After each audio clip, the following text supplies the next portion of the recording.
Hey there, Sharon Horne-Ellstrom here. Welcome to day 108 of our Let's Grow Annual Challenge. Today we are talking about physical growth like we have been this entire month. We're talking about physical growth and the impact of our environment, the environments that we find ourselves in, and the results that has or what impact that has on the different physical areas and aspects of our life. I'm going to talk about 7 or 8 of them. And then our action item today is to share in the comments below which of these or another factor that you thought of and can think of, because I don't think of everything and research everything. There's so many different possibilities. Share in the comments below the one area of environment that you think is impacting you the most with respect to physical growth. Maybe it's the people you're around, your social environment. Maybe it's nutrition, air quality, access to health care. Maybe it's physical activity, safety, or security. Access to clean water and sanitation. Some parts of the world don't have that. Social support networks, your social environment, your friends group, your work associates, your work environment, your culture at work, etc. And then education and awareness. Are you aware of the different impact of things on your physical growth, like things that are in our water, things that are in our food, different chemicals and additives, different side effects of medications and things we might be taking. Each of our situations is different. So it's up to us to pay attention to the things in our environment that might be impacting us. So let's talk a little bit more about a couple of these. And then again, our action item is to say, okay, a lot of us, I personally never gave much thought to my environment and the environmental factors on my health, well-being, my physical beingness. I just never gave it much thought. I would try to improve my environment, for example, my home and the products and services and things that I used in my home with respect to chemicals and the kids. But overall, I guess my environment has always been sort of an afterthought, and I didn't realize what a huge impactor it is on me and also on everybody else, right? What we surround ourselves with, what we're exposed to, what we listen to, what we watch, what we believe, what we read, what we think, who we listen to, all is part of our environment and has an impact on all the different areas and aspects of our life, but physical well-being and health and well-being as well. So here's the list of 8 that I came up with and researched. And again, there's probably many, many more possibilities. These are just categories of possible things to think about today as you're considering your environment and the impact it has on you physically. Nutrition, of course, what we eat, we just talked about that yesterday. What we put into our bodies is really fuel, and so we have to pick and choose what it is that we're going to consume in order to have physical well-being, vitality, growth, energy, etc. Air quality. If we're not breathing clean air, our respiratory system is what makes everything work.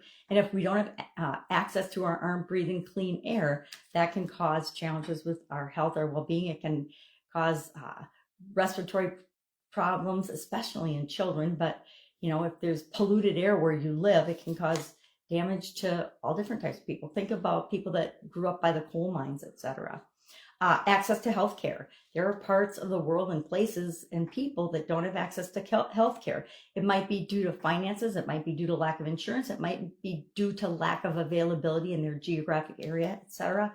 But healthcare has a huge impact and access to it on our physical well-being. Physical activity. Do you live in a safe and accessible area to be physically active? I used to live half a mile away from a beautiful state park in Wisconsin. So I always had access to an amazing place to go do things. Have since moved and now I'm miles away and legally blind, so I don't drive. So it's a challenge for me to get there. But guess what? I can always get my tennis shoes on and walk out the front door wherever I am. I live in a safe environment and a safe community. But a lot of people don't have that. I remember traveling sometimes. I'm in an unfamiliar environment and a not necessarily safe or an unknown community, so I won't just put on my tennis shoes and go for a walk. Usually I stay in places where there is a physical facility or a weightlifting room or bikes and exercise equipment and things though. So I make sure that I choose environments that have a safe place so that I can do physical activity. Access to clean water and sanitation. Guess what? lots of places in the world do not have clean water and sanitation, but that's a huge impact on our health. It can cause disease and some people's growth and things if they don't have the right water and sanitation facilities and services that they need. Social support networks, including family, friends, co-workers, community organizations, etc. Does your current environment include those things? I've always had a really strong supported family, pretty much always had a pretty strong work group and environment. Didn't always participate in community organizations. Sometimes I do, sometimes I don't. Depends what's going on in my life. Education and awareness. Knowledge of health and wellness empowers us to make the right choices for us, right? If we know about what's in the food we're eating, we can choose whether we're going to consume that or not. I choose to eat caramels. I know that they're not awesome for me, but they're like delicious. And so I'm going to continue to eat them. I'm not going to eat them en masse, but I'm going to continue to consume them, knowing that they're not probably contributing to my nutrition, but they are contributing to my emotional and mental well-being.